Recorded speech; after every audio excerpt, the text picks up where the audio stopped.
नमस्कार प्यारे साथियों, आपके अपने YouTube चैनल ग्रामर माउंट में आपका स्वागत है। हम लास्ट टाइम ग्रामर को डील कर रहे हैं। ग्रामर में हमारा प्रोनाउन चल रहा है। प्रोनाउन में देखा जाए तो हम लोग रिलेटिव प्रोनाउन को देख रहे हैं। कौन से प्रोनाउन को? रिलेटिव प्रोनाउन को देख रहे हैं। रिलेटिव प्रोनाउन में व्हाट, हु, हुम, हुज, दैट का प्रयोग हम लोग देख चुके हैं। यानी कि उसका जो बेसिक इंफॉर्मेशन है, बेसिक जो इंफॉर्मेशन थी उसको हम लोग क्या कर चुके हैं, डील कर चुके हैं। अब हम लोग देखते हैं कि इसके इंपॉर्टेंट रूल को देखते हैं। आज का सेशन इसके इंपॉर्टेंट रूल पर होगा कि जो रिलेटिव प्रोनाउन होते हैं, रिलेटिव प्रोनाउन जो होते हैं वो कहाँ कहाँ, कैसे कैसे, किस किस फॉर्म में यूज होते हैं। ये चीज़ तो पहले बता दी गई है कि कौन सा रिलेटिव प्रोनाउन किस फॉर्म में यूज होता है, कहाँ कहाँ यूज होता है और कैसे कैसे यूज होता है। ये सारी बातें आपको आप तक पहुंचा दी गई हैं। और अब हम चलते हैं इसके बेसिक से, अब हम एडवांस लेवल तरफ बढ़ते हैं। अब हमारा एडवांस लेवल क्या है कि इसमें अब हम देखते हैं इंपॉर्टेंट रूल को देखते हैं। क्या देखते हैं? इंपॉर्टेंट रूल को। इंपॉर्टेंट रूल कौन कौन से हैं रिलेटिव प्रोनाउन के, स्पेशली किसके? रिलेटिव प्रोनाउन के इंपॉर्टेंट रूल कौन कौन से हैं उसको हम आज देखते हैं। और उम्मीद करते हैं आपको सेशन अच्छा लगेगा। यानी कि कौन सा? करेक्ट यूज ऑफ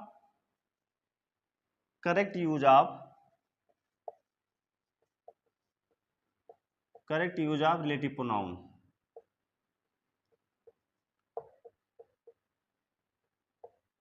ठीक है, correct use of relative pronoun, ये आज का हमारा टॉपिक है। हम देखते हैं correct use of relative pronoun. Relative pronoun का यूज हमने बता दिया है। रिलेटिव प्रोनाउन कौन कौन से होते हैं एक बार फिर इसको रिवीजन तौर पर हम देख लेते हैं। हु होते हैं, हुम होते हैं, हुज होते हैं, व्हाट होते हैं, दैट होता है। ठीक है, ये हमारे क्या होते हैं? रिलेटिव प्रोनाउन होते हैं। इतने सारे रिलेटिव प्रोनाउन होते हैं। विच होता है, एक नॉन लिविंग थिंग के लिए विच आता है। तो ये हमारे रिलेटिव प्रोनाउन रहे। इनका उपयोग कैसे कैसे होता है लास्ट वीडियो में बताया जा चुका है। ये हमारा सब्जेक्टिव केस में होता है, ये ऑब्जेक्टिव केस में होता है, ये पॉजिटिव केस में होता है। ये जहाँ पर हमारा क्या है, ऑब्जेक्ट क्या नाम है, ऑब्जेक्ट हो ना हो, सॉरी हमारा एंटीसीडेंट ना हो, क्या हो, एंटीसीडेंट ना होने पर हम क्या कर देते हैं? व्हाट का प्रयोग कर देते हैं। और हमारा दैट यूनिवर्सल प्रोनाउन कहा जाता है, विच नॉन लिविंग थिंग के लिए आता है। इतनी सारी बातें लास्ट वीडियो में आपको बता दी गई हैं। अब हम देखते हैं इंपॉर्टेंट रूल को। इंपॉर्टेंट रूल में रूल नंबर फर्स्ट देखते हैं कि रूल नंबर फर्स्ट हमारा कौन सा है। रूल नंबर फर्स्ट ये है कि रिलेटिव प्रोनाउन हु और हुम के स्थान पर कहाँ कहाँ, हु और in place of who and हुम।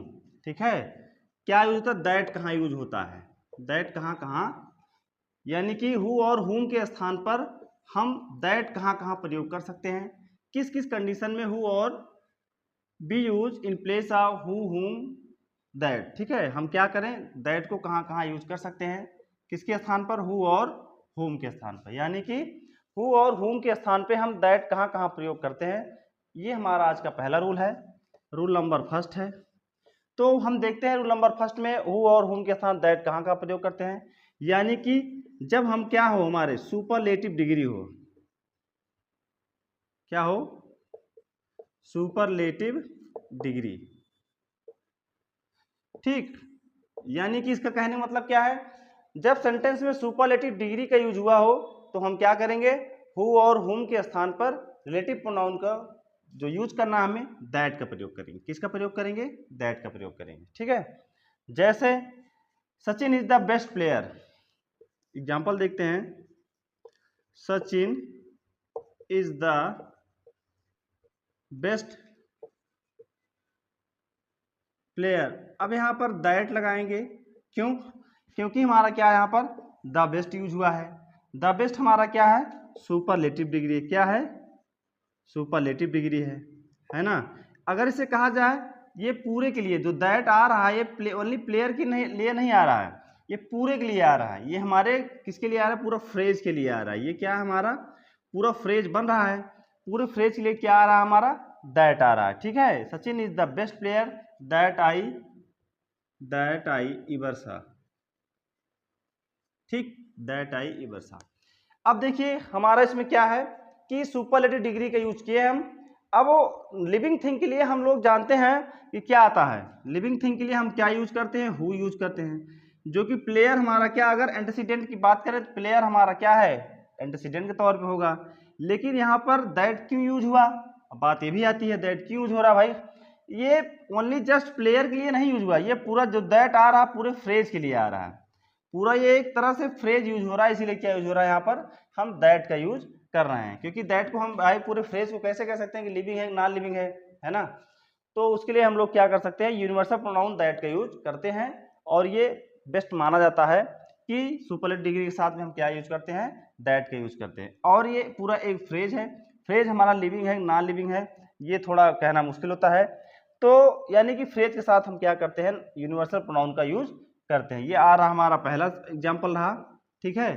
अब हम देखते हैं इसको, नेक्स्ट एग्जाम्पल देखते हैं इसका। जैसे कि Rita is the most beautiful girl, Rita is the most beautiful girl, ठीक है। अब देखिए Rita is the most beautiful girl, अब हमें क्या मिल गया है, द मोस्ट ब्यूटीफुल गर्ल, ये पूरा हमें क्या मिल गया, फ्रेज मिल गया है, फ्रेज मिल गया है। वो भी कैसा, एडजेक्टिवल फ्रेज है, एडजेक्टिवल फ्रेज है। और एडजेक्टिवल फ्रेज होने के साथ साथ क्या है, ये सुपरलेटिव डिग्री में है। कौन सी डिग्री में है, सुपरलेटिव डिग्री में है। तो इसके साथ हम क्या यूज करेंगे, रिलेटिव प्रोनाउन क्या यूज करेंगे, रिलेटिव प्रोनाउन दैट का यूज करेंगे, ठीक है। रिलेटिव प्रोनाउन हम दैट का यूज कर दिए। अगर ऐसे नॉर्मली देखें तो देखने में लगता है कि हम यहाँ पर हु का यूज कर दें, क्या यूज कर दें, हु का, लेकिन हु हमारा क्या होता है, गलत होता है, ठीक। क्यों, क्योंकि हमारा, हम देखिए एंटीसीडेंट हमारा क्या बन जा रहा है, पूरा फ्रेज हमारा एंटीसीडेंट बन जा रहा है, ठीक है, ना कि स्पेशली गर्ल बन जा रही। रीता इज गर्ल, अगर हम ऐसे कहना चाहें रीता इज गर्ल, रीता लड़की है, हु इज वेरी इंटेलिजेंट, जो कि बहुत इंटेलिजेंट है, ये भी सेंटेंस सही है। लेकिन वहां हमारा क्या सही हो जाएगा, तब हु सही हो जाएगा, है ना। लेकिन जब पूरे फ्रेज के लिए हम लोग एंटीसीडेंट करेंगे तो क्या हो जाएगा हमारा, यहाँ दैट का यूज हम कर देंगे, ठीक है। Rita is the most beautiful girl that won the prize, that won the prize, जिसने क्या किया, इनाम को जीत लिया, ठीक है। ये रहा हमारा सुपरलेटिव डिग्री कॉन्सेप्ट रहा। यानी कि सुपरलेटिव डिग्री के साथ हम क्या लगाते हैं कि सुपरलेटिव डिग्री अगर हम यूज किए हैं तो उसके साथ हमारा रिलेटिव प्रोनाउन हु और हुम ना आकर, यानी हु और हुम ना आकर हमारा रिलेटिव प्रोनाउन दैट आता है। क्या आता है, दैट आता है। क्यों, क्योंकि जो सुपरलेटिव डिग्री होता है वो एडजेक्टिव होता है ना, एडजेक्टिव होता है। तो एक्चुअली एडजेक्टिव होता है तो वो एक जब एडजेक्टिव आता है तो किसी न किसी नाउन को क्वालिफाई करता है। जब नाउन क्वालिफाई करता है तो उसके देखा जाए तो पूरा हमारा क्या बन जाता है, एक पूरा फ्रेज बन जाता है। जब पूरा फ्रेज बन जाता है तो उसके बाद हम क्या लगा देते हैं, दैट का यूज कर देते हैं, जो कि दैट हमारा क्या होता है, यूनिवर्सल प्रोनाउन माना जाता है। इसको हम किसी के साथ यूज कर सकते हैं तो हम दैट का यूज कर देते हैं। यहाँ पर हु का यूज आपको गलत माना जाएगा। अगर आपके एग्जाम में आता है सुपरलेटिव डिग्री के साथ में हु का यूज अगर दे देते हैं तो वहां पर सुपरलेटिव डिग्री के साथ में हु का यूज हमारा गलत माना जाएगा और हम क्या यूज करेंगे, दैट का यूज करेंगे। किसका यूज करेंगे हम लोग, दैट का यूज करेंगे। तो उम्मीद है इतनी बात आपको समझ में आई होगी। हम बढ़ते हैं अपने नेक्स्ट रूल की तरफ में, देखते हैं हमारा नेक्स्ट रूल कौन सा है। और इसमें नेक्स्ट रूल हमारा है रूल नंबर सेकंड, कह रहा है कि कुछ वर्ड होते, some words are followed relative pronoun that, जैसे some words are followed relative pronoun that, जैसे सम वर्ड्स हैं आर फॉलोड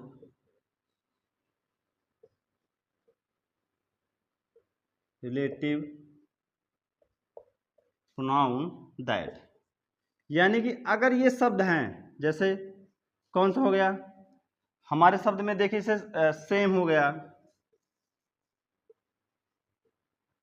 आल हो गया, सेम हो गया, आल हो गया, नन हो गया, एनी हो गया, सेम हो गया, आल हो गया, नन हो गया, एनी हो गया, और some, none, all, some, any. इसमें the same, none, only, nothing, the same, same, only हो गया और नथिंग। इतने सारे वर्ड हैं जिनके बाद क्या होता है हमारा रिलेटिव प्रोनाउन अगर हमें यूज करना है तो हम क्या यूज करते हैं, रिलेटिव प्रोनाउन दैट का यूज करते हैं। किसका यूज करते हैं, दैट का। ये हमारा आज का सेकंड नंबर रूल है। यानी कुछ वर्ड ऐसे होते हैं, कुछ वर्ड ऐसे होते हैं जिनके साथ हम रिलेटिव प्रोनाउन किसका यूज करते हैं, दैट का यूज करते हैं। जैसे सेम हो गया, आल हो गया, नन हो गया, एनी हो गया, द सेम हो गया, ओनली हो गया, नथिंग हो गया। ठीक, तो अब इसको एग्जाम्पल के माध्यम से समझने का प्रयास करते हैं। देखते हैं इसके एग्जाम्पल्स क्या होते हैं। जैसे all that glitters is not gold, ये बहुत अच्छी कहावत है। All that glitters is not gold, हर चमकती हुई चीज सोना नहीं होती। ठीक है, अब देखिए आल के बाद क्या है, अगर हम रिलेटिव प्रोनाउन का यूज करेंगे दैट। अब बात आती है आल के बाद तुरंत दैट यूज हो गया है। ठीक है, अगर हम इसको देखें आल के बाद तुरंत दैट यूज हो गया है। अगर हम इसको सेंटेंस को तोड़ने का प्रयास करें तो सेंटेंस ऐसे हो सकता है, all is not gold that, ठीक है, गिल्टर्स, जो चमकती है, जो चमकती वो हर चीज सोना नहीं होती है। लेकिन ये रूल है कि जो रिलेटिव प्रोनाउन हमारा यूज होता है वो अपने एंटीसीडेंट के पास रहता है। ठीक है, जहां तक एज फॉर एज पॉसिबल हम एंटीसीडेंट को किसके पास रखते हैं, जिसके लिए वो आया रहता है। ठीक है, जिसके लिए वो आया रहता है उसको उसी के पास रखने का प्रयास करते हैं, अन्यथा अर्थ का अनर्थ हो जाता है। ठीक है, यहाँ आल को क्वालिफाई कर रहा है, लेकिन यहाँ पर किसको क्वालिफाई कर रहा है, गोल्ड को क्वालिफाई कर रहा है। देखिए अलग अलग हो गए तो अलग अलग क्वालिफाई कर रहा है। तो यही होता है, हम आल के बाद अगर दैट रख दे रहे हैं तो यानी आल किसके लिए आया, दैट किसके लिए आया है, आल के लिए आया है। All that glitters is not gold. ठीक है, ठीक, यू टेक एनी पेन, जैसे यू टेक एनी पेन। अब अगर हम पेन के लिए देखें तो क्या आ जाएगा हमारा, विच आ जाएगा, है ना, which you like most, which you like most. अब इसको हम देख लेते हैं, पेन के लिए हमारा क्या आता है, विच आता है, पेन क्योंकि नॉन लिविंग थिंग है ना, तो क्या आता है हमारा, विच आता है। लेकिन अब हमारा क्या यूज हुआ है, एनी यूज हो गया है, एनी हमारा एडजेक्टिव तरह यूज हो गया है। एनी पेन यानी एनी क्या यूज हुआ हमारा, यहाँ एडजेक्टिव तरह यूज हो गया। जब ये एडजेक्टिव आ गया तो इसके लिए हम क्या लगा देंगे, दैट लगा देंगे। क्या लगा देंगे, हमारा दैट से एनी, विच गलत हो जाएगा, दैट हमारा यहाँ पर राइट आंसर हो जाएगा। ठीक है, ये इतना रहा हमारा आज का ये use of relative pronoun that का। यानी कि किसके स्थान पे रिलेटिव प्रोनाउन दैट यूज होता है, हु और whom, which। ठीक है, जितने रिलेटिव प्रोनाउन हैं उनके स्थान पे सिर्फ और सिर्फ दैट का यूज आज हम बता रहे हैं।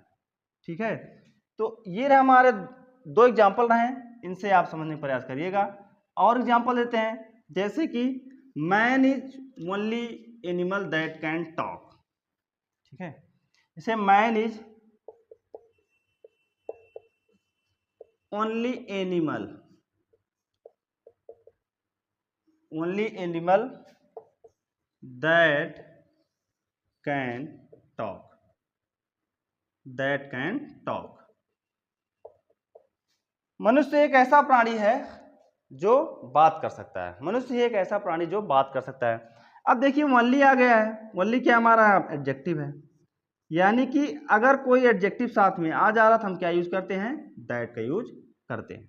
क्या यूज करते हैं, दैट। एनिमल हमारा क्या हो जाएगा, यहाँ पर नाउन हो जाएगा। दैट किसको क्वालिफाई कर रहा है, नाउन क्वालिफाई कर रहा है। इसके अनुसार क्या आ गई हमारी, कैन आ गई। ठीक, कैन के बाद वर्ब की फर्स्ट फॉर्म, कैन हमारा क्या है, मॉडल है, ये वर्ब की फर्स्ट फॉर्म है। इतना हमारा आ गया है। ये रहा हमारा सेकंड रूल। अब देख लेते हैं थर्ड रूल को। थर्ड रूल हमारा क्या कह रहा है, इसके अगर और एग्जाम्पल दे दे कहिए, या इतने में अगर आपको समझ में आ गया बेहतरीन है, नहीं तो कहिए और एग्जाम्पल देते हैं। चलिए एक आध एग्जाम्पल और देते हैं। जैसे there is nothing, there is nothing, मतलब कि देयर इज नथिंग, यहां पर ऐसा कुछ नहीं है। That, there is nothing that attracts me, जो मुझे क्या करे, अट्रैक्ट करे, यानी जो मुझे आकर्षित करे। ये रहा हमारा थर्ड एग्जाम्पल। अब हम बढ़ते हैं अपने नेक्स्ट एग्जाम्पल तरफ में, या नेक्स्ट रूल की तरफ में। देखते हैं हमारा नेक्स्ट रूल क्या कह रहा है। और ये यूज ऑफ दैट है, क्या है, यूज ऑफ दैट, यानी दैट का यूज। देखिए रिलेटिव प्रोनाउन में आपको हु, हुम, हुज का यूज तो आ जाता है, लेकिन हम दैट का यूज कहाँ कहाँ करते हैं, ये हमारे लिए समस्या का कारण बन जाता है। तो उसी दैट का यूज हम देखने का प्रयास कर रहे हैं, या हम डील कर रहे हैं कि दैट कहाँ कहाँ यूज होता है। आज हम दैट को फिनिश करके ही मानेंगे, ठीक है। दैट कहाँ कहाँ यूज होता है, तो हम दैट को फिनिश करके ही मानेंगे, दैट कहाँ कहाँ यूज हम करते हैं और कैसे कैसे करते हैं दैट का यूज। ये सारी बातें आज की वीडियो में समाप्त हो जाएंगी, यूज ऑफ दैट समाप्त हो जाएगा आज, ठीक है। जैसे अब चलते हैं, देखते हैं ऐसे होता क्या है कि पहले तो हमारा क्या रहा एग्जाम्पल तौर पे या रूल के तौर पे, कि कुछ जैसे एडजेक्टिव होते हैं, ऑल हो गया, सम हो गया, एनी हो गया, नन हो गया, नथिंग हो गया, इनके बाद हम क्या यूज करते हैं, रिलेटिव प्रोनाउन दैट का यूज करते हैं। और हमारा इस तो सेकंड रूल रहा, हमारा पहला रूल रहा कि सुपरलेटिव डिग्री के बाद हम क्या यूज करते हैं, रिलेटिव प्रोनाउन यूज करते हैं। सुपरलेटिव डिग्री का अगर हमारे साथ हमारे सेंटेंस में सुपरलेटिव डिग्री अगर आ गई है, तो हम क्या यूज करते हैं, रिलेटिव प्रोनाउन दैट का यूज करते हैं। अब हम चलते हैं, देखते हैं नेक्स्ट रूल को। नेक्स्ट रूल को देखते हैं कि नेक्स्ट रूल क्या कह रहा है। जब कोई एक लिविंग थिंग हो एंड अदर क्या हो, नॉन लिविंग थिंग हो, क्या हो, अदर नॉन लिविंग थिंग्स हो, हम क्या यूज करेंगे, relative pronoun that, relative pronoun that, relative pronoun that का यूज करेंगे। यानी कि ये कह रहा है, ये रूल हमारा कह रहा है कि आपके सेंटेंस में एक लिविंग थिंग होगा और एक नॉन लिविंग थिंग होगा। अगर दोनों एक साथ आ जाएं, अगर दोनों एक साथ आ जाएं, तो हम किसका यूज करेंगे, कौन से रिलेटिव प्रोनाउन का यूज करेंगे, तो वो रिलेटिव प्रोनाउन कौन सा, हमारा दैट है। अगर आप साथ जैसे द डॉग, जैसे क्या नाम है, the boy and his dog, the boy and his dog. अब देखिए यहां पर क्या क्या आ गया, एक बॉय आ गया एंड हिज डॉग आ गया, दो नाउन प्रोनाउन आ गए, है ना। यानी हमारे पास एंड जुड़ के क्या हो गया, दो नाउन हो गए, ठीक, एंड जुड़ के क्या हो गया, दो नाउन हो गए। तो अब इसके साथ अगर हमें रिलेटिव प्रोनाउन लगाना है, अब बात आती है रिलेटिव प्रोनाउन कहाँ लगाएंगे। अभी मैंने बताया है रिलेटिव प्रोनाउन अपने एंटीसीडेंट के पास लगते हैं, ज्यादा क्या होते हैं, संभावना होती है अपने एंटीसीडेंट के पास रखते हैं। इसका एंटीसीडेंट क्या है, the boy and his dog, ठीक है, that the boy and his dog that entered my room, that entered, entered my room, ठीक है, were locked, the boy and his dog, लड़का और उसका कुत्ता, that जो कहाँ हुए, इंटर्ड हुए माई रूम में, वर लॉक्ड, क्या हो गए थे, वो लॉक्ड हो गए थे, है ना। ये रहा हमारा नेक्स्ट रूल रहा। नेक्स्ट रूल क्या कह रहा है कि अगर रिलेटिव प्रोनाउन में कोई नॉन लिविंग थिंग हो और एक लिविंग थिंग हो, उसके साथ में रिलेटिव प्रोनाउन का यूज करना हो, तो हम क्या यूज करेंगे, रिलेटिव प्रोनाउन दैट का यूज करेंगे। क्या यूज करेंगे, दैट को। यानी दो थिंग्स, यानी कोई एक नॉन लिविंग थिंग्स, एक लिविंग थिंग्स अगर एंड से जुड़ के आ रही है, तो हम किसका प्रयोग करेंगे, रिलेटिव प्रोनाउन दैट का यूज करेंगे। किसका यूज कर देंगे, दैट का यूज कर देंगे। बात समझ में आ गई होगी। अगर आपको बात समझ में आ गई तो सेशन को लाइक करें, सब्सक्राइब करें और अपने दोस्तों में शेयर करें और अपनी फैमिली को ऐसे धीरे धीरे बढ़ाते रहें। अब हम चलते हैं, देखते हैं अपने नेक्स्ट रूल को।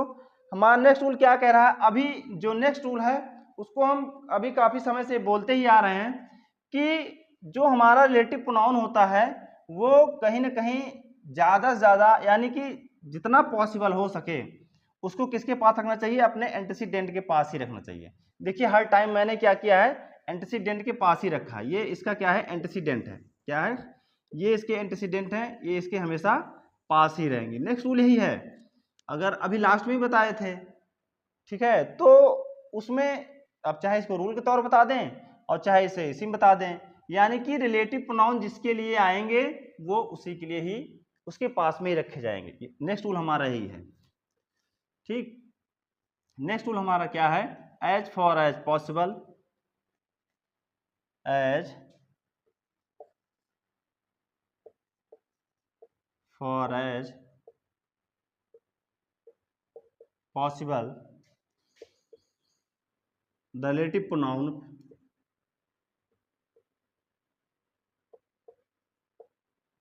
as far as possible the relative pronoun be put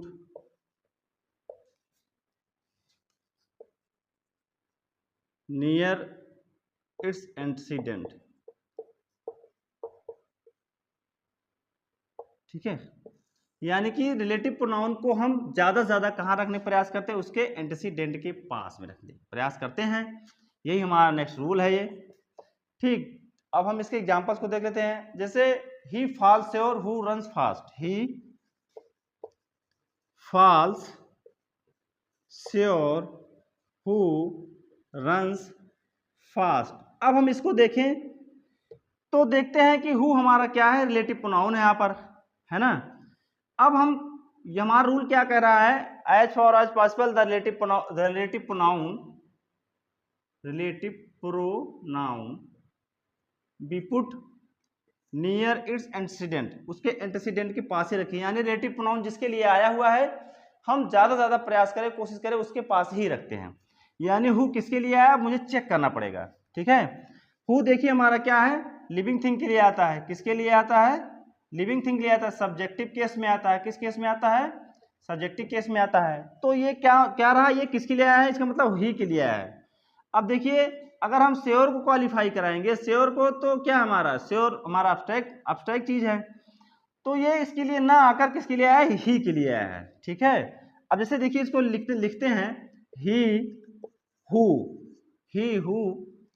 runs fast comma falls sure. ठीक है, अब देखिए ही हु, वह जो रन्स फास्ट तेज दौड़ता है, फॉल्स श्योर वो गिरता है श्योर। अब इसमें देख लें, ही फॉल्स श्योर वह गिरता है पक्का, यानी श्योर गिरता है जो तेज दौड़ता है। सेंटेंस का तो अर्थ आ रहा है, कहीं ना कहीं किसी तरह से तोड़ मरोड़ के हम अर्थ को लाने का प्रयास कर ही ले रहे हैं, लेकिन इसका जो स्ट्रक्चर होता है, यहाँ रिलेटिव प्रोनाउन जो हमारा आता है वो अपने नियर डियर एंटीसीडेंट के पास ही रहता है। इसका ये रूल है। तो ये रहा इसके एग्जाम्पल। जैसे एक एग्जाम्पल और देखते हैं हम, जैसे द अम्ब्रेला, जैसे the umbrella is mine, the umbrella is mine which has no handle, which has no handle, which has no handle, जिसका हैंडल नहीं है। अब देखिए द अम्ब्रेला इज माइन, यहां तक सही है। The umbrella is mine, umbrella क्या है? मेरा है। which has no handle, जिसके पास हैंडल नहीं है। अगर हम इस सेंटेंस को देखें तो यहां पर वह अम्ब्रेला मेरा है, यानी कि ये which किसको क्वालिफाई करा? माइन को। वह अम्ब्रेला है मेरा जिसके पास हैंडल नहीं है ना, वह अम्ब्रेला है मेरा जिसके पास हैंडल नहीं है। यानी कि ऐसा लग रहा है बोलने में कि अपने पास हैंडल नहीं है ना, हमारे पास खुद हैंडल नहीं है। यानी कि जो विच है ये माइन को क्वालिफाई कर रहा है यहाँ पर अगर देखा जाए माइन क्वालिफाई कर रहा है, लेकिन ऐसा नहीं है। ये हमारा क्या है, रिलेटिव प्रोनाउन है। क्या है, रिलेटिव प्रोनाउन है। ये किसके पास जाएगा, अपने एंटीसीडेंट के पास जाएगा। किसके पास जाएगा, अपने एंटीसीडेंट के पास जाएगा, और ये एंटीसीडेंट के पास जाकर सेट हो जाएगा। तो क्या है, द अम्ब्रेला, इसका एंटीसीडेंट क्या बनेगा, अम्ब्रेला बनेगा। द अम्ब्रेला, अब देखिए विच किसके लिए आया था, नॉन लिविंग थिंग के लिए आता। अम्ब्रेला हमारा क्या नॉन लिविंग थिंग है, इसका एंटीसीडेंट बन गया ना। Which has no handle, which has no handle comma is mine. ठीक, ये रहा इसका सही स्ट्रक्चर रहा। The umbrella which has no handle is mine, इसका सही स्ट्रक्चर यही होता है। क्यों, क्योंकि कहा जाता है, या रूल हमारा, कि अपने एंटीसीडेंट के पास ही रहते हैं। जो हमारा रिलेटिव प्रोनाउन होता है वो अक्सर अपने एंटीसीडेंट के, अक्सर नहीं हमेशा अपने एंटीसीडेंट के पास ही रहते हैं। अपने एंटीसीडेंट के पास रहेंगे ये, और उसी को क्वालिफाई करेंगे, और इसके अनुसार क्या हमारी आ जाएगी, हेल्पिंग वर्ब आ जाएगी। अब जो इज माइन आई है, ये भी है क्या, हमारा है। ठीक है, which has no handle is mine, the umbrella. अब देखिए विच किसके लिए आया, ये इसके लिए आया, या क्या कौन से केस में है, सब्जेक्टिव केस में आया है। क्यों, क्योंकि उसके बाद क्या वर्ब लग गई है ना। ये रहा हमारा आज का थर्ड रूल। अब हम बढ़ते हैं अपने नेक्स्ट रूल की तरफ में। नेक्स्ट रूल कह रहा हमारा बहुत छोटा सा रूल है, सच और same.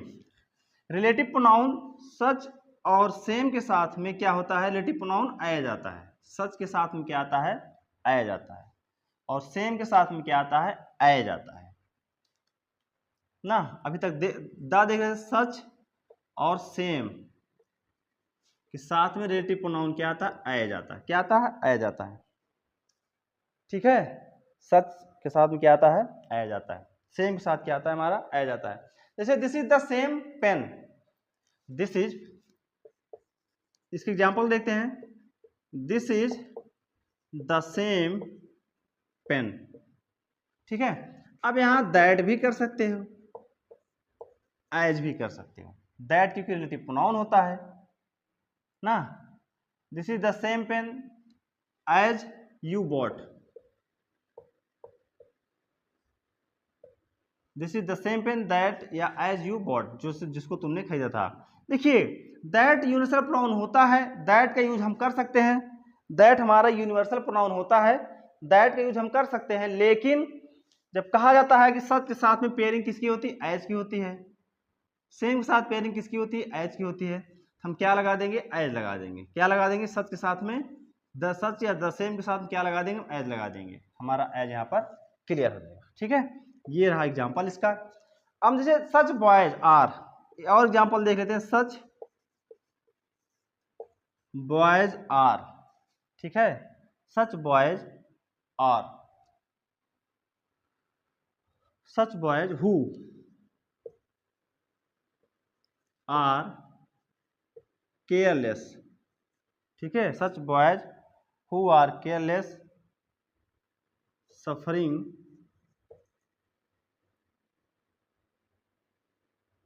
Suffering from their life.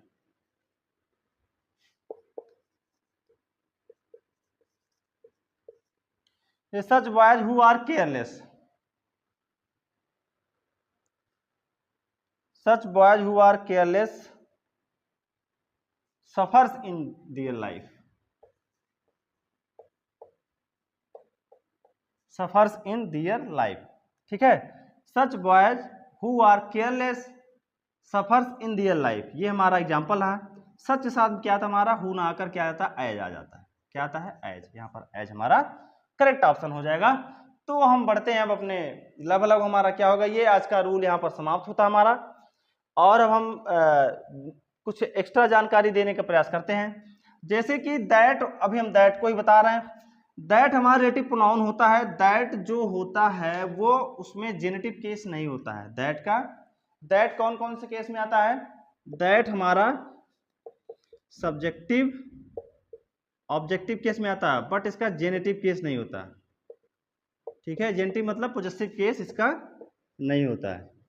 मान लो किसी एग्जाम में आपसे पूछ ही ले, फंक्शन पूछ ले, तो ये चीज बात आपको ध्यान में रखनी है। ठीक है, तो ये हमारा क्या रहा आज का कि बताया दैट का जेनेटिव केस नहीं होता है। आइए अब हम देखते हैं एक मोस्ट इंपॉर्टेंट रूल को। कौन सा रूल है? मोस्ट इंपॉर्टेंट रूल है। इसको आप लोग मोस्ट इंपॉर्टेंट की श्रेणी में रखना। क्यों? क्योंकि इससे क्वेश्चन आपके यहाँ आने की प्रबल संभावनाएं हैं। ठीक है, अगर आपका कोई भी आयोग है क्वेश्चन बना रहा है तो अब जो लेवल है आयोग का, जो लेवल है वो बढ़ चुका है और अब क्वेश्चन यहां से बनते हैं। जैसे that has no genitive case and it is never used with a preposition preceding, यानी कि that has no genitive case. अभी मैंने अभी भी जस्ट बताया है कि दैट के पास क्या होता है? जेनेटिव केस नहीं होता, यानी दैट के पास पॉजेसिव केस नहीं होता है। और and it is never use, और यहाँ कभी नहीं यूज होता विथ अ प्रीपोजिशन प्रीसीडिंग, यानी कि अगर अपनी भाषा में कहें, हम सरल भाषा में कहें, सरल लैंग्वेज में अगर हम try to speak in simple language, तो हम कह लेंगे कि जो हमारा ये दैट है इसके पहले क्या होता? हमारा प्रीपोजिशन यहां नहीं आ सकता, प्रीपोजिशन नहीं आता है बाय रूल, यहां प्रीपोजिशन हम नहीं लाते। ठीक है, अगर हमारा प्रीपोजिशन के साथ आ रहा है, ये रूल अगर हमारा बन रहा है, कोई प्रीपोजिशन ले रहा है, तो क्या कर देंगे? हम प्रीपोजिशन को सबसे अंत में कर देंगे, सबसे लास्ट में लिख देते हैं। ठीक है, अगर प्रीपोजिशन लग रहा है सबसे लास्ट में लिख देते हैं। लेकिन अगर अब हम देखें कि दैट किस रूप में आया है, यहाँ हमारा दैट कैसा है? ऑब्जेक्टिव केस में। कौन से केस में है? ऑब्जेक्टिव केस में है। ये इसी ऑफ का और इसी इन का, ये जो दैट है इसका ये ऑब्जेक्ट है। ठीक है, इसका ये ऑब्जेक्ट है। बात में आ रही है? क्यों ऐसा होता है? क्योंकि जो हमारा इंट्रोगेटिव वर्ड होते हैं, यानी कि देखा जाए इंट्रोगेटिव वर्ड ही यहाँ यूज हुए होंगे। बात अगर समझ में आ रही होगी, ध्यान दीजिएगा, थोड़ा गहरी बात है लेकिन उम्मीद है कि आपको समझ में आ जाएगा। जो हमारा द बॉय है, यानी द बॉय के लिए हम अगर हम देखें, द बॉय है, बॉय के लिए हम क्या यूज करते हैं? हु यूज करते हैं या तो हुम यूज करते हैं। ये हमारे क्या है? इंट्रोगेटिव वर्ड होते हैं। इंट्रोगेटिव वर्ड हमेशा कहाँ रहते हैं? सेंटेंस के बिगिनिंग में रहते हैं। हमेशा कहाँ रहते हैं? सेंटेंस के बिगिनिंग में रहते हैं। कहाँ रहते हैं? सेंटेंस के बिगिनिंग में रहते हैं। अब जब ये सेंटेंस के बिगिनिंग में रहते हैं तो ये क्या होते हैं? इन्वर्जन के तौर पे आते हैं, है ना? इन्वर्जन के तौर पे आते हैं तो क्या बनते हैं लोग? कभी कभी क्या इंट्रोगेटिव वर्ड के तौर पे आते हैं, कभी चाहे जहां रहें सेंटेंस में इनका उपयोग चाहे जहां किया गया हो, लेकिन कहाँ आते हैं? सबसे पहले सेंटेंस में आते हैं। तो ये ऑब्जेक्टिव केस में नहीं आते हैं। अगर ये देखा जाए, ये ऑब्जेक्टिव केस में, इंट्रोगेटिव वर्ड ऑब्जेक्टिव केस में नहीं आते हैं। इसीलिए अगर हम यहाँ प्रीपोजिशन का यूज कर देते हैं, यहाँ ऑफ दैट कर दें, यहाँ ऑफ इन दैट कर दें, तो हमारा क्या हो जाएगा? ये गलत हो जाएगा। क्यों? क्योंकि ये भाई हु और हुम के स्थान पे हमने दैट का यूज किया है, हु और हुम के स्थान पे हमने दैट का यूज किया है, तो हमारा दैट क्या है? यानी कि इंट्रोगेटिव वर्ड है। इंट्रोगेटिव वर्ड होने के नाते हम इसको ऑब्जेक्टिव केस में नहीं रखते, ये हमेशा ऑब्जेक्टिव केस में नहीं आते और ये सेंटेंस के हमेशा शुरुआत में आते। इसका यही रीजन है जो कि हम यहाँ इस आपको लास्ट में कर दिए हैं, इस इनको यहाँ कर दिए। ठीक है, ये हमारा रहा आज का अंतिम रूल और इम्पॉर्टेंट रूल रहा। अच्छा, हम देख लेते हैं अब थोड़ा विच का यूज। विच में होता क्या है?